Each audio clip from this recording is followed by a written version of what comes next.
Yeah!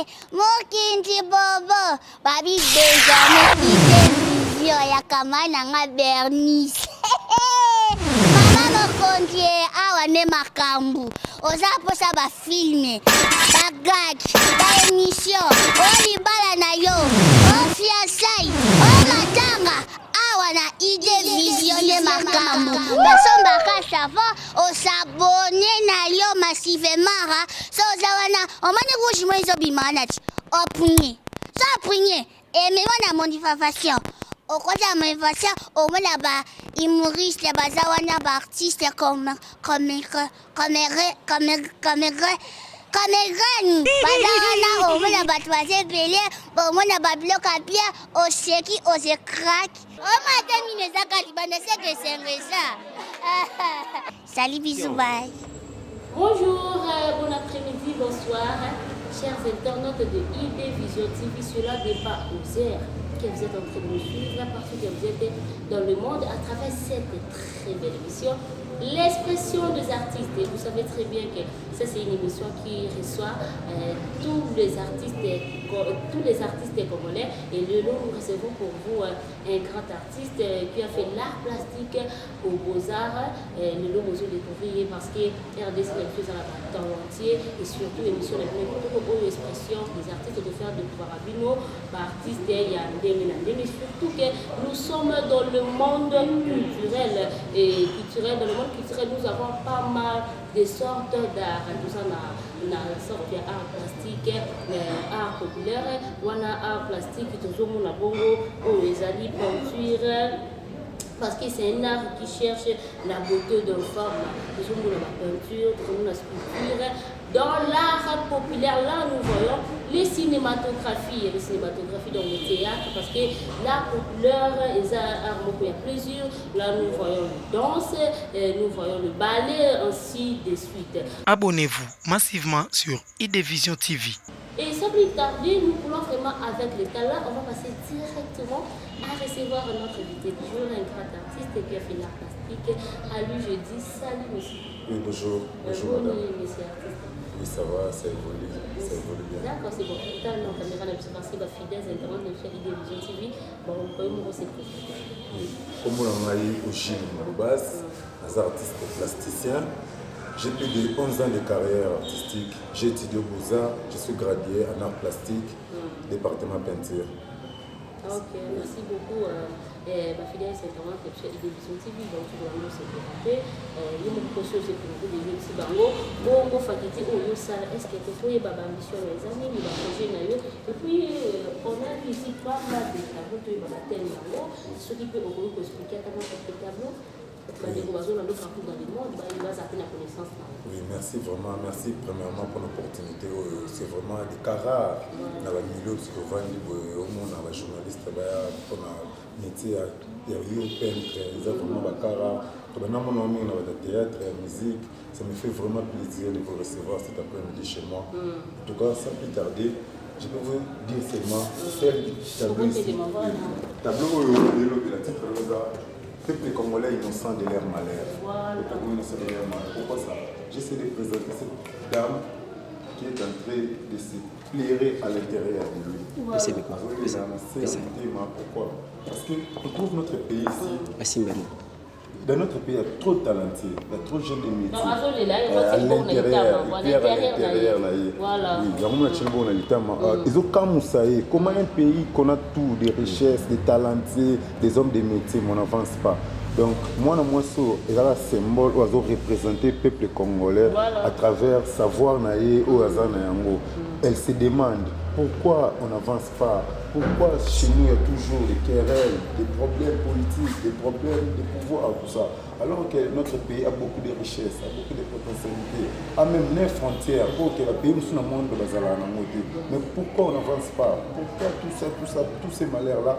C'est pour ça que ces dames ici sont en train de plairer à l'intérieur pour dire que nous, la jeunesse d'aujourd'hui, nous voulons l'avancement, nous voulons faire des choses convenablement, nous voulons la réussite parce qu'on a eu le temps d'étudier, on a dépensé notre argent à l'université. Jamais ce qu'on a étudié, ça peut partir seulement comme ça, une exercice sans pour autant enseigner les autres ou enseigner le monde. oyo ezolobelaka ya difficulté peuple congolais okutana nango par rendement il faut alia il faut aluka chaque jour toza na basalaire ya bien te toza na bajeune ebele batangi baza na misala te tout ça ça fait vraiment décourager la jeunesse. C'est pour cela dans ces œuvres je fais interpeller les jeunes à ne pas croiser les bras. C'est pas que si les pays vont mal, nous les jeunes nous allons croiser les bras et regarder la politique, non. C'est à nous de faire des choses comme quelque chose pour nous au moins ça évidemment, même pas pour Kayakolia, mais pour avancer les choses, pour développer les pays. Voilà. Parce que tout le monde a Brazzaville, à Libreville, art plastique, ils ont vraiment considéré. Et surtout, il faut valoriser Bisso, l'autorité, il faut voir comment tout est envers Bisso. Parce que nous, tout le monde a vraiment un peu théâtre, musique, tout ça. Mais au pays, on a place dans la société congolaise. Donc, malheur le peuple congolais, on a présenté on a œuvre à FIO pour signifier que le peuple congolais a décidé vraiment à casser. Mais nous, la jeunesse d'aujourd'hui, la jeunesse consciente, nous, on ne veut pas ça. C'est pour cela que je lance un message aux autorités. Nos autorités, ils ont le droit de faire des choses d'une manière équilibrée. Parce que les pays nous appartiennent tous. Les pays n'est pas seulement pour les politiciens. Voilà. C'est un peu ça. Merci beaucoup, monsieur l'artiste Gilles. Vous avez bien expliqué. Dans ce je comprends bien, tu étais inspiré. Il y a pour ça la tableau au thème, parce que vous avez des souffrances. Il y a beaucoup de souffrances. Des groupes de politiciens, ils ont le pouvoir, ils ont la population, la destruction. Alors que, pour travailler ensemble, pour avancer, pour ne pas Égyptiens, Algériens. Pourquoi tu as un retard sud-africain, tu as un retard namibien, alors que les pays ont une potentialité.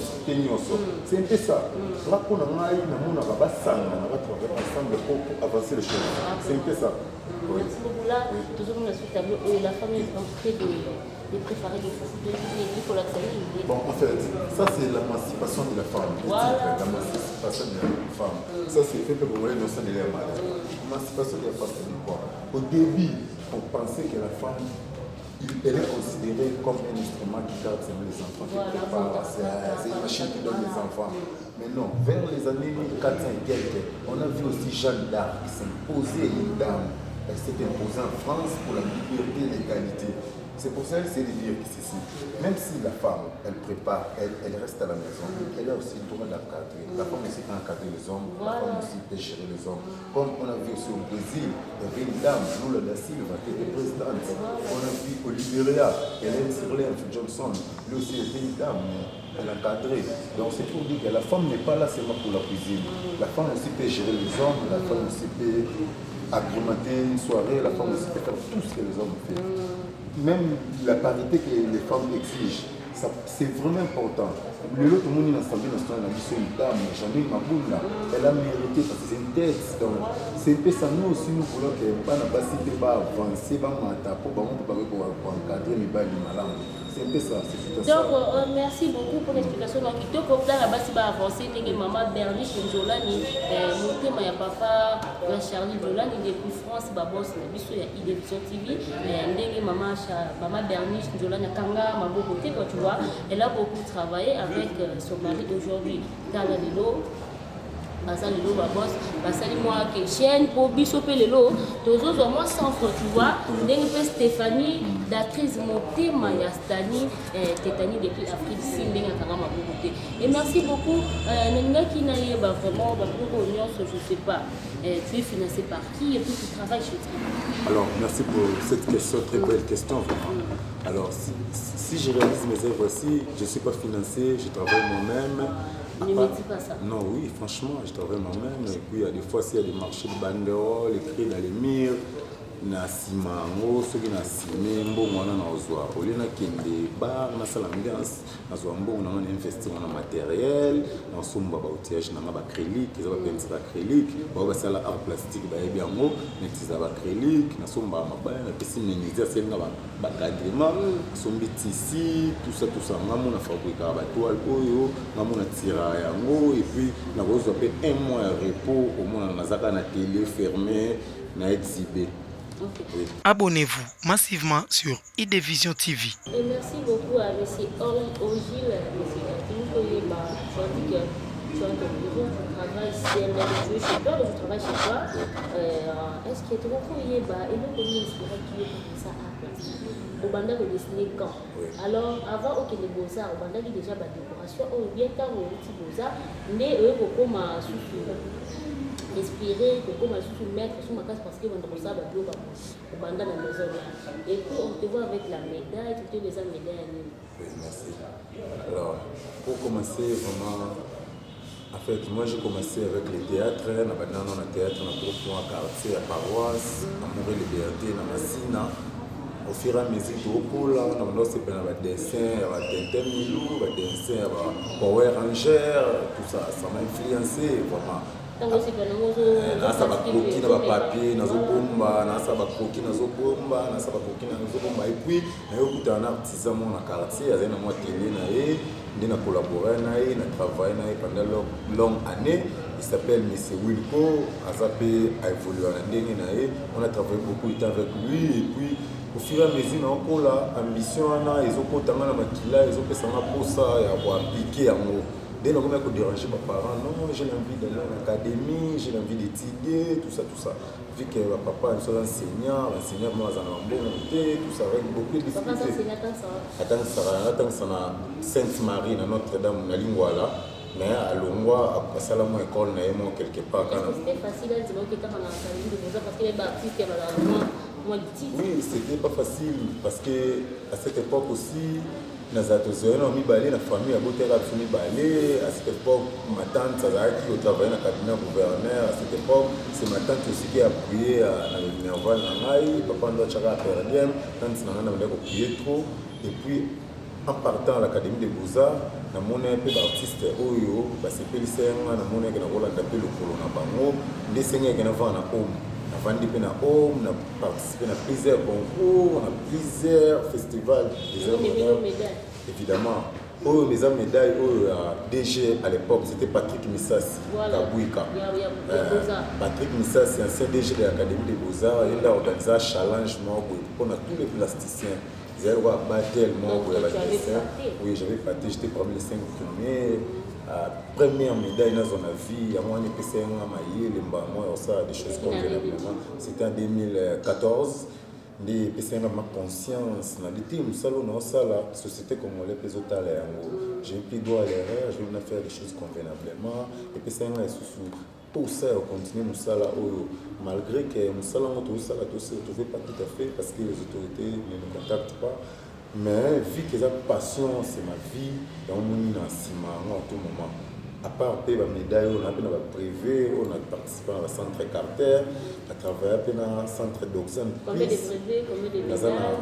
3 brevets, médaille encore, on a un diplôme à Beaux-Arts et à Gradia, on a un diplôme à humanité artistique, toujours artistique ou toujours à Beaux-Arts? Oui, toujours à Beaux-Arts, parce que quand on a la 5e humanité, on a un maths physique. Les gens ont peur qui est direct. Normalement, on a un talent français, les transferts directs qui sont à Beaux-Arts. Ce n'était pas facile. La 5e humanité, d'élèves à l'académie, il faut mandar la 3e.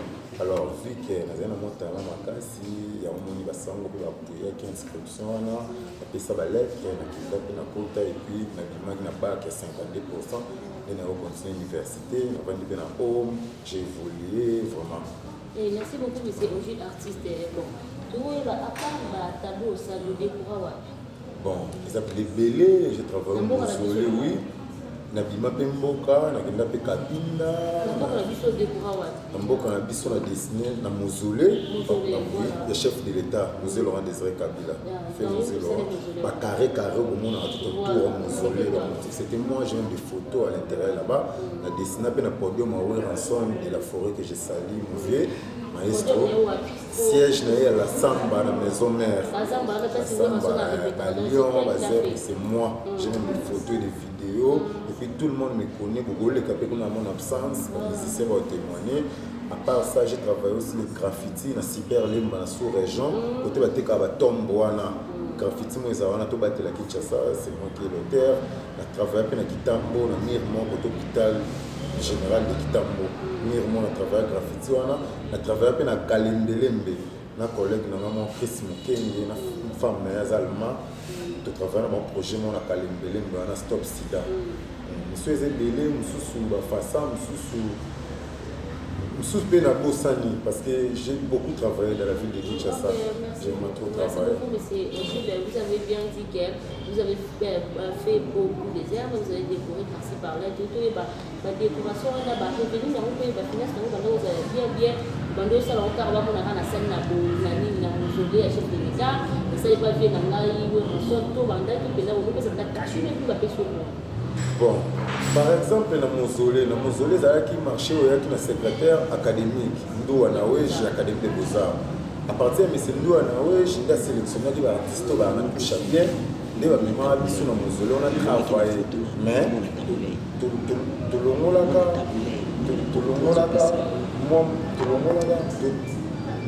le monde là, somme na biso banga bafuta biso bakotisa on a frais académique na biso nde bapesa biso ba quelque chose à chacun $200 pour juste savon tout ça mais na wera nde na se retrouve bien na graffiti pe na lema se retrouve bien et art n'a pas de préfixe dépend de la client coûter na et tout ça donc c'est un peu ça il y a des endroits que na se retrouve ils appellent na bandon se retrouve te ils appellent na batu na kabila ba tableau fêlé ils appellent na batu parce qu'on va tableau.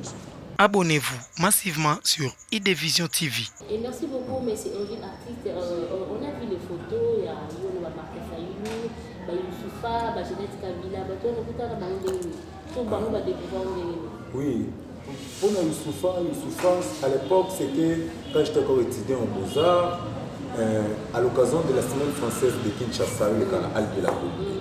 Vu que nous, l'Académie des Beaux-Arts, nous avons un partenariat avec l'Institut français, à chaque fois c'est des activités, nous on arrive là-bas, on fait nos expositions, tout ça. Ndé na solo là, à l'époque CP na biso, mais c'est non, dans le cadre moi on fait ça artiste parce que c'est là oui, parce que na ba test na nzembo na tout ça.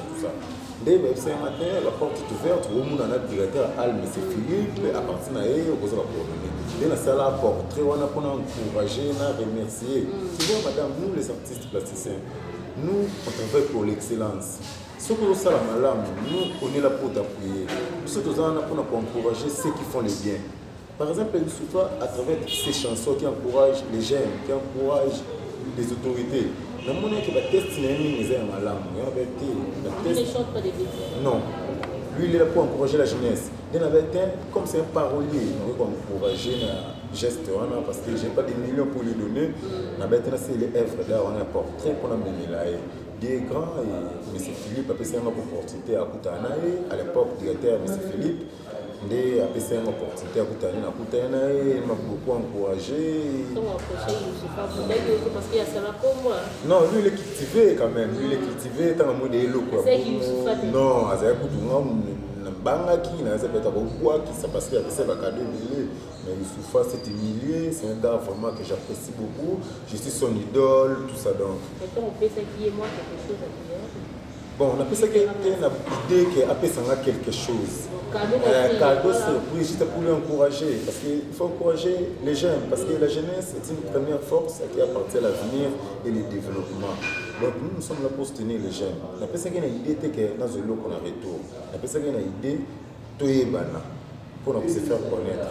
Il y a une bonne foi, il y a quelque chose, mais on a TVT. Voilà, Jeannette Kabila, bon, Jeannette Kabila, on s'est vu tant de travail dans le mausolée, il y a qui Kotala, vu qu'il y a la peine attitude, sa façon d'être, c'est l'année vraiment je préfère approcher pour nos autres photos, mais lui il ne me connaît pas. C'est moi qui ai fait que mais vu que vraiment politicien va nous peut-être pas Bossana. Mais Martin Fayulu, à chaque fois, si on a un tableau, on a bien, on a ces peines, on a fait dans la house, on a télé dans l'hôtel, on a présenté à Bat. Mais il faut que on n'a pas artiste pour ça. Tout ça, tout sur le échange, j'ai dès que tout en a appelé, tout sur le lac. Il m'a beaucoup encouragé. Juste pour renforcer le matériel. C'est pas que pour se convertir le temps. Tu as vu que là, c'est un boss, tu as vu que mon gars, je suis mon parcelle, mon tout va bien. Bon, peut-être pour garantir un atelier, pour renforcer le matos, de façon que vous en avez tout ça. Mais monsieur l'artiste, Ogive, Tomonio, far na bato minene Far, Jeannette Kabila, Martin Fayulu, puis Bablo, tout ça, tout prière, quand vraiment le titre. Non, c'est prière, vous savez, nous avons un christianisme, moi c'est chrétien catholique, depuis ma naissance. J'ai commencé à l'église catholique à 5 ans, j'ai le baptême, première communion, j'ai servi l'église catholique, Apolita, lecteur, tout ça.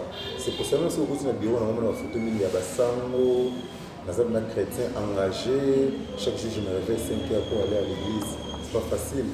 Je suis vraiment un chrétien engagé, c'est pas qu'il y a les titi, c'est aussi les talents. Comme j'ai commencé à dessiner à 7 ans jusqu'à ces jours. Combien d'années? Bon, plus de 22 ans, 23 ans. 23 ans d'expérience, 5 ans aux études, 10 ans de carrière professionnelle. Oui. Donc c'est que tu as mérité des brevets, que tu as mérité des médailles. Mais merci beaucoup là, tu avais dit que sur ce bureau tu travailles, donc tu es boss. Est-ce qu'on peut aller là-bas? Parce que nous sommes même dans la balle, mais comme tu as dit que Jésus-Christ de Nazareth, moi je dis que c'est bien. Est-ce qu'on peut aller dans ton bureau? Oui, évidemment, ça ne dérange pas. Voilà. Là, on va demander un élément à la régie. Je mets notre coordonnateur, M. Patrick Kanemo, Motemaya, un bon élément. Suivez l'élément. Abonnez-vous massivement sur IDvision TV.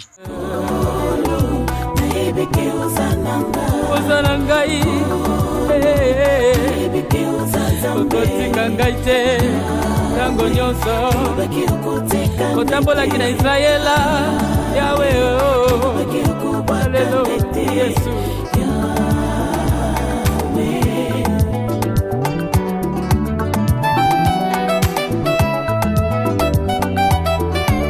elika na ngai se na Yesu kimeyokaki na mokili nazwaki te yango natalanisa mpe nalola. Oui, merci beaucoup, fidèles internautes de IDvision TV. Et nous sommes toujours avec notre artiste Ojile Mourouba, c'est qu'on a reçu aujourd'hui. Et ici, nous sommes dans ce bureau, tout le monde a l'élément d'être, tu vois, photo, couleur, tu vois, dans place où on est à fan dans le bureau, c'est un artiste. Stable, que c'est un artiste stable, afin de se faire un tambour, tout le monde a fait un polo, ou à Saleli Bongo, et Bana, il y a examen d'état où il y a outil pour présenter la finaliste, tout le monde a talent vraiment, en l'air s'il y a des talentés, donc vraiment, il faut le soutenir. C'est un garçon où Azana a talent, et aussi un soutien vraiment, il y a Makasi, il y a Oui, merci vraiment pour votre présence dans mon bureau. Oui, il y a un bureau dans les clients pour la conversation, négociation. Le bureau, il a réalisé par moi-même. Commençons par le portrait ici. Ça, j'ai réalisé ça en 2014. Voilà. Là, j'étais encore étudiant en deuxième gradia. J'ai un exercice sur l'académie. C'est moi-même qui ai réalisé. Donc, ce pesca à photo, direct. Ils ont prévu au centre carter. C'est la participation citoyenne de la jeunesse dans les affaires publiques en RDC. J'ai été aussi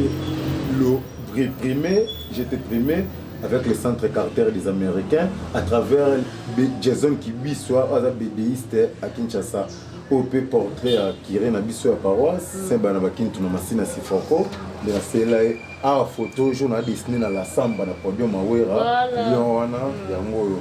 J'ai beaucoup travaillé pour donner ça Youssoufa au plus misala mususu na ndose la Weranson de l'imprimant pas na ba photo na bamba ka aboye. Là-bas on voit c'est mon jour de récit mais dans ton anniversaire. Voilà artiste. J'avais des longs cheveux quand j'étais étudiant. J'avais des longs cheveux, j'avais des styles. Photo na ngapi musu yango on a dessiné pe ngamoko produit par moi-même. Photo yango dessin yango donc dessiner vraiment c'est ma passion, c'est ma vie. Dessiner dessiner vraiment c'est ma vie. Et puis ça c'est un ami Colin Delfos, c'est un Français, c'est un peintre aussi, on se connaît il y a longtemps. Lui c'est mon ami Yano, il est sud-africain. Il est sud-africain donc notre souhait qu'on soit valorisé, on soit vraiment valorisé. On sent qu'on est dans un pays où les gens sont cultivés. Tout sentir que le pays n'a pas de très cultivé parce que ton pays a mon habitant basé belé, batalantim sous batami na basé, ba faire fond. Il faut bosser la recherche makasi. baautorité mboka vraimen batya budget mpona bajournaliste mpona barecherche na bafin fond ya kobimisa batalente. On a la vie d'avancer, on a la vie de faire des choses convenablement. La t-shirt, on a mon imprimant pour les finalistes chaque année, c'est des diplômes. Au lieu que c'est pour monnaie, faire des recherches, c'est là, moi, on a pris moi, qui est à 10 000 francs. Vous voyez, on a fait ce t-shirt imprimé, ça va conception, j'ai mon bac. Dans ce qui peut être idée, vision, vous avez design, t-shirt, oui évidemment. Alors on a vu que message s'est passé par ma boss maman Bernice Njola ni motema ya papa chez Arnaud Njola depuis et France TV que message est passé ce qui baza na posa idée vision TV c'est la makambo artiste aussi et là afin de faire pour nous. Abonnez-vous massivement sur IDVision TV. Vraiment, ça c'est grave, vraiment, c'est un grand artiste.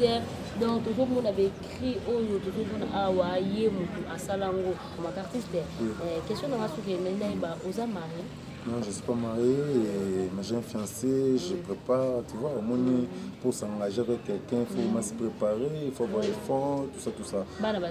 Non, pas encore. Tu vois, notre pays, notre monde, avec des disputes politiques, tout ça, les lots communs, la femme peut te fuir. Moi, je connais beaucoup de mes amis, s'installer dans et puis ambition Arikimi. Tu vois, pour mettre au monde, il faut avoir l'argent. Pour nous créer, il faut vraiment se préserver.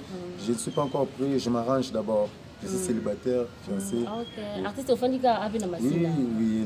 Ok, artiste à colonie. Namutabandundu, na Tifa Boulungu, na vai na Massina, mais j'ai vécu trop Beaux-Arts, na Home. J'ai fait la moitié de ma vie à Lingouala, Gombe. Ici, je suis retourné juste pour servir les natifs de mon quartier. Nazongani, na kuna idée batu wa quartier na ngai, oleke na on a des gens qui connus, nous avons reconnus, il y en a des nazonga kana milieu na ngai na milieu na baza na besoin na baza na posa na ngai. C'est un peu ça. OK, nous sommes à la fin de cette émission. Moi dédicace là. Oui, effectivement, je salue le Tout-Puissant le Seigneur. Voilà. Je salue mon jeune frère Fred et Joël Mopassa depuis Ipen. Je salue mon vieux Tommy Mouawa, mon père Jean-Marie Mouloubas, ma mère Émilie, tous mes potes, mes amis, Jérémy, Donnel, Héritier, Kinam, Gouti, tout le monde. Je vous remercie. Fido, Aaron, merci à tous. Enoch, Patience, je vous aime beaucoup. Et vous aussi les journalistes, que vraiment cette initiative continue. Vous êtes là pour faire notre visibilité. Et même si on est dans les banlieues, mais on se sent vraiment intéressé. C'est bien. J'ai aimé vraiment. Merci beaucoup. OK, merci beaucoup à Ozafanti Katoza Penda la Milé artiste. Oui. Alain Milan, nous les DJ patron numéro 1 de Paris. Gros bisous en face aux amis. Et pourquoi pas na Clistel, Kaluina, Sandra Lebois, gros bisous na Bino. Pourquoi pas na Nathalie MK. Et pourquoi pas na Fatungo Kala na Paris, gros bisous. Pourquoi pas na Situlo Princila Kenaya na Paris toujours, gros bisous. Pourquoi pas Riti Lubanza Dio na Paris. Irène Kidia et Fifi Dinanga Suarez la douce na Paris, gros bisous. Nicole Fienga Ascenseur na Lille, Mami Mbala na Paris, gros bisous. Ya Jambala na Paris, Clara Kiaku na Paris, Douve Moweni na Paris, Papi Lifino Nangola, gros bisous na yo. Sylvie Lifino Nangola, gros bisous. Lucien Vakio Zingola, Sandra Vakiozi, et là je complime aussi à Passa Jessica Massamba, moi ya maman Espeluanga Bolam Ndinga depuis Afrique, pourquoi pas les pasteurs de la foi, je t'aime beaucoup, gros bisous, pourquoi pas mon père spirituel, le révérend Jean-Paul Makol, Ilanga Polidor avec son épouse maman Fifi Mengi Makoni, pourquoi pas papa JP Massamba Tokanisa, gros bisous na yo bana tiangu nyonso, gros bisous na bino parce que boya bibiso qui toko na émission to qui na tongo pona ko cette émission na artiste na bino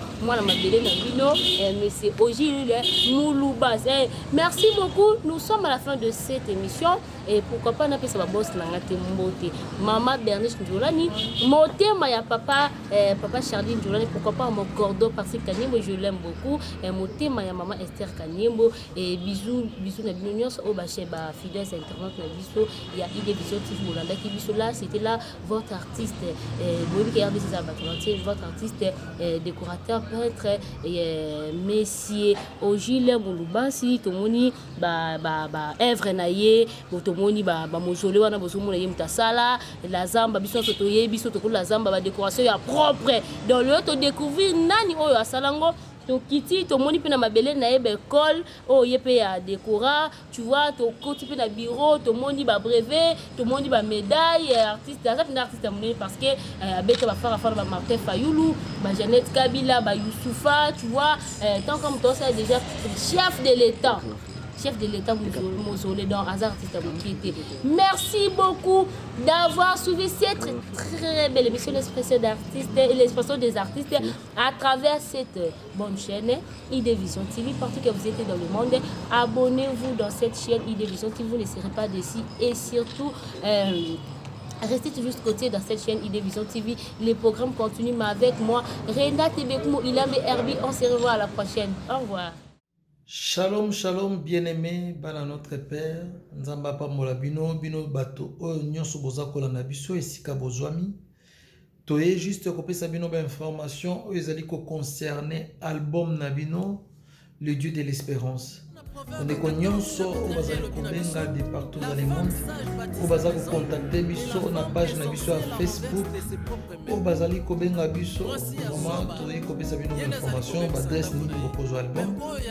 Pour bandeko baza na Afrique to pe na Kinshasa na Congo Brazza, bandeko oyo baza na Lubumbashi, bandeko oyo bazali na Angola, okei kaka na maison Kin Express et pas ya papa Antoine Katoto okozwa album oyo Le Dieu de l'Espérance. Bandeko bazali na niveau ya Paris au contacter chaîne YouTube ID Vision. Papa Charline Zolani apesa bino ba information na biso nyonso. Olingi ozwa album contacter la chaîne ID Vision. Bandeko bazali na niveau ya Belgique, bandeko bazali na niveau ya Amiens. Contacter Papa Godendelo okozwa album oyo. Bandeko nyonso baza na niveau ya Lyon, ya Suisse, ya Marseille. Pasteur Patrick Sesu Kamba azali akopesa bino album. Ba oyo mpe bolingi botélécharger en ligne ndenge na oti koloba. Okei na Amazon, okei na Tidal, okei na iTunes. Bokomona album na Deezer, album na bino ezali disponible. Nzamba pambola bino nyonso bozali kosoutenir biso. Papa Charline Zolani nzamba pambola yo chaîne ID Vision nzamba pambola bino. Vraiment que Dieu vous bénisse bino nyonso oyo bozali na besoin to pe bozali kobenga de partout. Kota na page na biso ya Facebook olingozo ba information ke na page na biso ya Facebook obeti Jude Kabongo okozwa ba information na biso nyonso. Nzambe apambola bino nyonso bozali kola na biso. Que Dieu vous bénisse.